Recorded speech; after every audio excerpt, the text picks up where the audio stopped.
Everson Walls.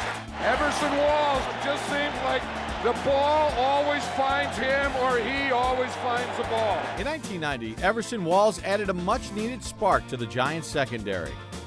Walls was entering his 10th season in the NFL and had spent the last 9 years with the Dallas Cowboys. In his first 5 years, he led the league in interceptions 3 times and was a 4-time Pro Bowl selection. For a kid who grew up in the shadow of Texas Stadium, it was a dream come true. I grew up in Hamilton Park, which is a suburb of Dallas. I was the youngest child, and when I was born, I had a lot of hair on my face, and they said I looked like a bear cub. So they started calling me Cubby. And it sticks with me to this day. If someone says Cubby, then most of the time I know that I either grew up with them or we've known each other for quite some time since my childhood days. Like most boys who grow up in Texas, Everson started playing football at an early age. But he credits the game of basketball with helping him develop the skills that made him such a great pass defender. Our activity during the summer was playing basketball. I've always thought that basketball is great for your footwork. There's no doubt about it. And when you look at a basketball player and you look at a guy guarding a point guard coming down the court, you have the same technique in guarding that point guard as you have with a wide receiver coming at you. And not only that, as the ball is being thrown in the air, to me, it's just a rebound drill. You body the guy up, you get your position, you box him out, and when the ball's up in the air, you go get it at its highest point. When the ball's in the air, it's just mine as it is anyone else's. That's how I played. That's what I was known for. Not necessarily a big hitter, not necessarily a great tackler, but I was always known for going up and getting the ball. I don't care who I was guarding. Walls attended Grambling State University, and as a senior, he led the nation in pass interceptions with 11. In 1981, he signed as an undrafted free agent with his hometown Dallas Cowboys. I had a chance to go to 3 different teams, but I knew what the Cowboys needed. I knew that they needed some DBs. So I wanted to go where there was a need. And of course, being from Dallas, there was a comfort zone there for me as well. Walls made an immediate impact, and by the 5th game of the season, he was named a starter at cornerback. He finished that first year with a league-leading 11 interceptions and was named to the Pro Bowl. Here I am, the rookie from a small school, and if you're an offensive coordinator, you look over here, you see this free agent. No one even thought to draft him. So you're going to test him. I had an average of 15 to 17 balls thrown my way each game. A quarterback would have a play called in the huddle. He'd look over at me. He knows I'm one-on-one, and he would just smile, and he'd audible. So come on, where do you think they're going? They're coming right at me. So eventually, they learned their lesson. I ended up with 11 interceptions that year. So it was a pretty magical season for me. But the magic would end in the NFC Championship game against the San Francisco 49ers on a play that would haunt him for years to come. 51 seconds left. Joe calls a pass, and I think they were trying to hit Freddie Solomon coming in motion across the backfield. And he gives Ed a pump fake. Ed goes for it. Joe throws up. I call it a duck because it was just flailing in the air. I mean, it was so high in the air, I thought it was going into the stands. I'm actually going this way, and the ball was coming this way. And Dwight, he saw the flight of the ball as it left Joe's hands. And that's when you see his hands come up and catch the ball. It was more fingertip catch than even what that shows, it seems like. We had played so well defensively. We had gotten 4 interceptions off of Joe that day. And I even had a fumble recovery. So the game was, set up for us to win it. And boy, it was just so disappointing. In 9 seasons with the Dallas Cowboys, Everson Walls led the team in interceptions 5 times and ranked 2nd on the team's all-time career interceptions list. But he was waived at the end of the 1989 season, and he once again was a free agent looking for a team. I remember 1989, The Giants played the Los Angeles Rams at the time. I remember watching an injured Mark Collins chasing Flipper Anderson into the end zone, and Flipper just runs straight through into the locker room. And I remember calling Parcells, and he actually answered the phone. And I asked him if I could have a visit. And sure enough, the next thing you know, I'm in New York sitting in front of the big guy. And I told him, I promise you, I told him these words. I said, Bill, if you let me start, I can be the missing piece to your Super Bowl puzzle. I remember talking about Everson Walls to George. I said, George, this guy could maybe start for us. I said, this guy's a good player. And Steve Diassi had been with us, and he was pushing me hard for Walls. He said, Bill, this guy's a good player. And Walls did outperform in preseason, and that's how he got the job. And Walls didn't waste any time getting revenge on the team that let him go. Pass is picked off in the end zone by Everson Walls. Somehow, the ball always seems to wind up in his hand. Rosenball rolls and runs and throws. It's tipped and it's intercepted. First turnover of the day. Everson Walls has it, and that is his 6th of the year. Walls led the team in interceptions in 1990 and made opposing quarterbacks think twice about throwing the ball in his direction. Here comes the blitz again. This time they pick it up, but the pass is picked off by Everson Walls. Touchdown.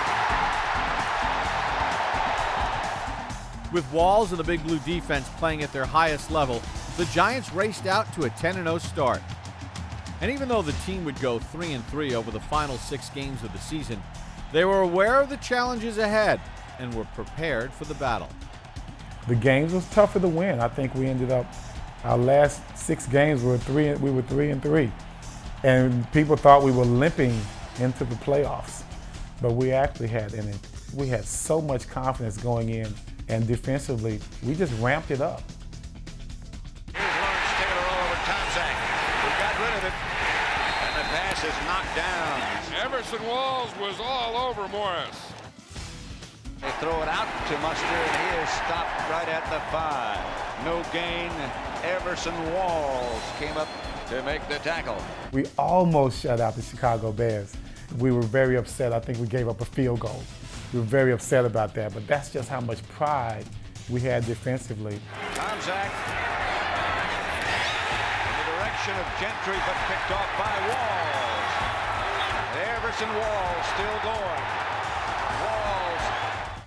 The defense was dominating, and the offense was clicking on all cylinders as the Giants dismantled the Chicago Bears 31-3, setting up a rematch with the San Francisco 49ers in the NFC Championship game. Going into that championship game in San Francisco, we knew we were going to win that game. No matter what happened, we knew we were going to win that game.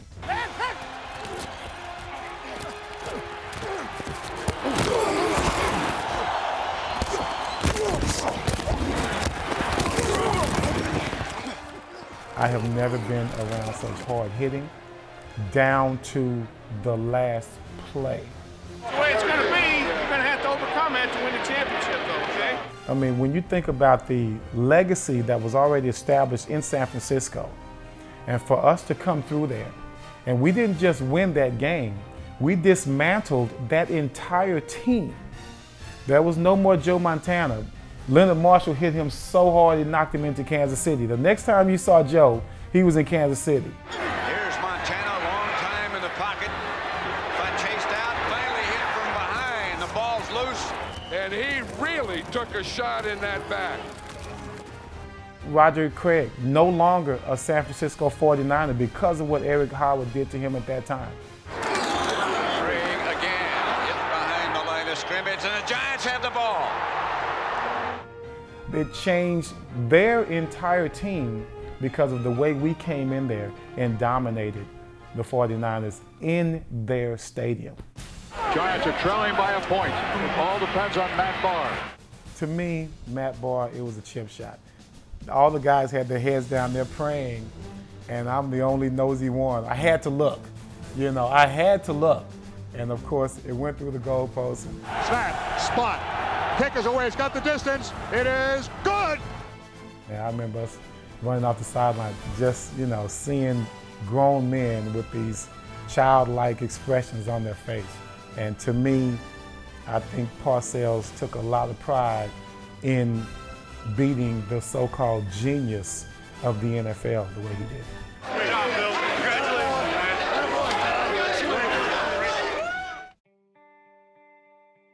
Snap, spot, kick is away, it's got the distance, it is good, good, And the Giants are going to Tampa Bay. It's over for the three-peats. It's over. As the Giants were busy celebrating their dramatic win over the 49ers, Steve DiAsi was busy making some special plans for Everson Walls and himself once the team landed in Tampa Bay. I got on the phone in the locker room in San Francisco, and I rented a car at the airport in Tampa. We were going to enjoy this as much as possible, this Super Bowl experience. So when we got there, everybody was getting on the buses going to the hotel. Cubby and I went and picked up the rental car. This is what, 5 a.m. maybe? It was dark. It was nighttime. And I just remember us going to the stadium. There was no one out there. I think a security guard. He let us in. We told him who we were. And I remember us going up into the stadium. And we drove around the stadium a little bit. We did like 8 laps around the parking lots in the stadium. And we were just there, man, enjoying our success and really feeling blessed about us being there and having that opportunity. And the first 10 minutes was like, we're just silent. We weren't saying anything to each other. And then next thing you know, Cubby's punching me in the arm. He goes, unbelievable, can you believe this? This is where this is. And the two of us were, again, giggling like school kids. And I was like, man, we have come a long way. As the team geared up for their battle with the Buffalo Bills, defensive coordinator Bill Belichick had some special plans for Walls as well. Belichick comes up to me and says, hey, you're going to be calling the defensive plays. I took so much pride in the fact that he felt that much of me. He said, look, if you ever get into any trouble, if you ever feel like it's overwhelming, just look over at me and I'll have a call for you. I mean, our base defense was cover 2, and the theory in cover 2 is jam the outside receivers, get 2 safeties deep in the middle, and let them throw it inside. And are they going to catch them? Sure, but Pepper and Carl and Lawrence and those guys, that's what they live for. Good, you can catch for 4 or 5 yards, but you're going to pay the price.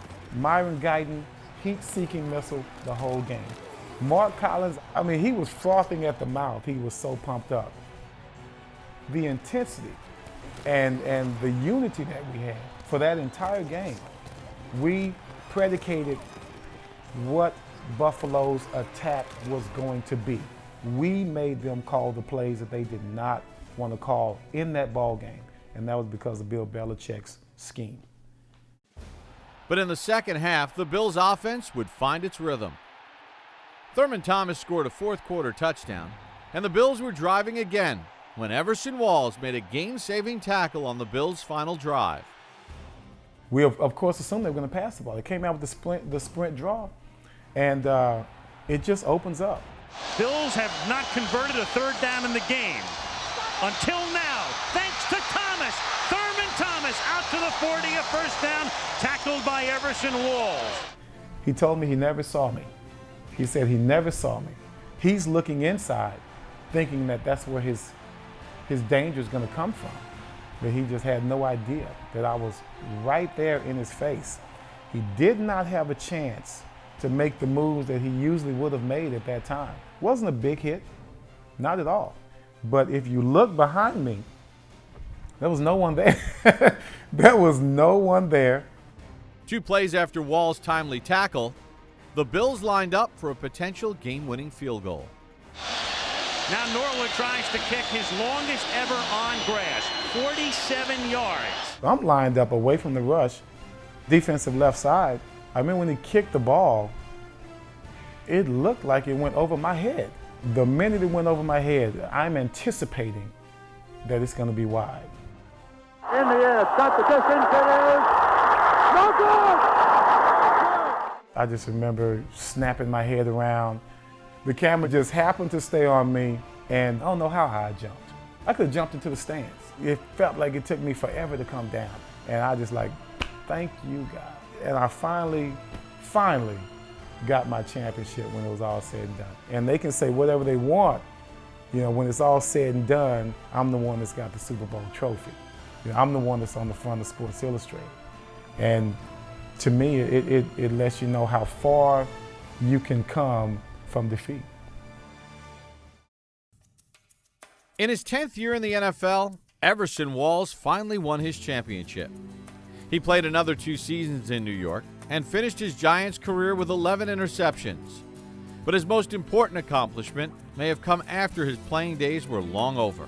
In 2006, former Cowboys teammate Ron Springs was in need of a kidney transplant, and Everson Walls offered to donate one of his own.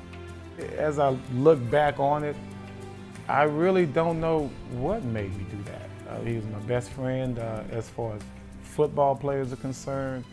He was the guy that took me under his wing when I was in Dallas. Our families are so close to this day. If something would have happened to Ron, if Ron would have passed on without me doing something, without me trying to do something, I don't think I would have been happy with myself. Because, you know, as a friend, you want to do all you can. I had never been around a friend who was that sick. I had never been around a person who needed that much help. I had never had to lift a friend around in and out of a wheelchair. All of this was just so new to me. And immediately when all of this started happening, I went back to this young lady I grew up with named Lisa Allen. She donated her kidney to her sister Gwen. And I immediately thought, you know what, if she can do this, I can do this. The operation was a success, and although Springs would pass away 4 years later, through it all, Everson was right by his side. I've always said it's not just about you, it's always about the people around you. Good or bad, it's always about the people around you.